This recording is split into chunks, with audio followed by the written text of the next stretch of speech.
Guerre FARDC versus M23. Voici la situation de Mounia, Nyangezi et Masisi 600. Affrontements entre les rebelles du M23 et les Wazalendo ont éclaté tôt la matinée de ce 1er avril 2025 à Karongo Nyangezi.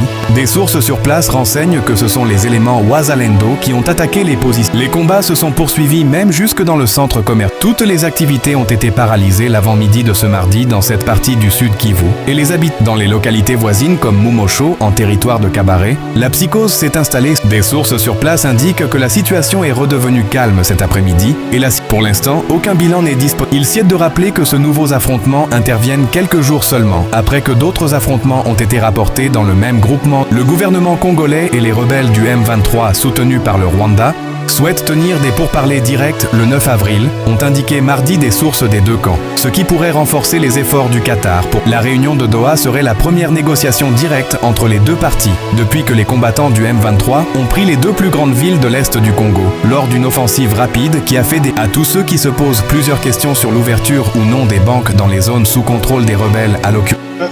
Nous sommes aujourd'hui le lundi 31 mars 2025 à Masisi, dans les montagnes surplombant Yabundo. En fait, depuis hier le soir, nous avons eu à abattre un drone venant dans les camps de l'ennemi. Alors, nous vous disons chaque jour que nous avons besoin de votre accompagnement sur Kinshasa, parce que le combat, il a pris une autre ampleur. L'ennemi s'est ravitaillé dans tous les sens. Et il utilise les matériels dernière génération. Et là, j'insiste là-dessus, dernière génération.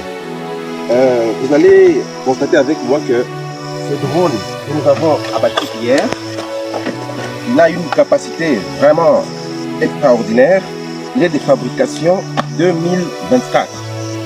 Il vient de l'Estonie.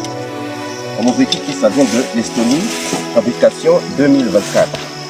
Alors, ce drone, il a une valeur estimée à plus de 50 000 $. Sa valeur navigue entre 50 000 et 100 000 $. Donc ça, c'est une perte immense chez l'ennemi encore. Vous vous souviendrez qu'il y a la semaine passée, on a descendu encore leur avion au niveau de Walikale. Et aujourd'hui, maintenant, c'est leur drone qui coûte beaucoup d'argent.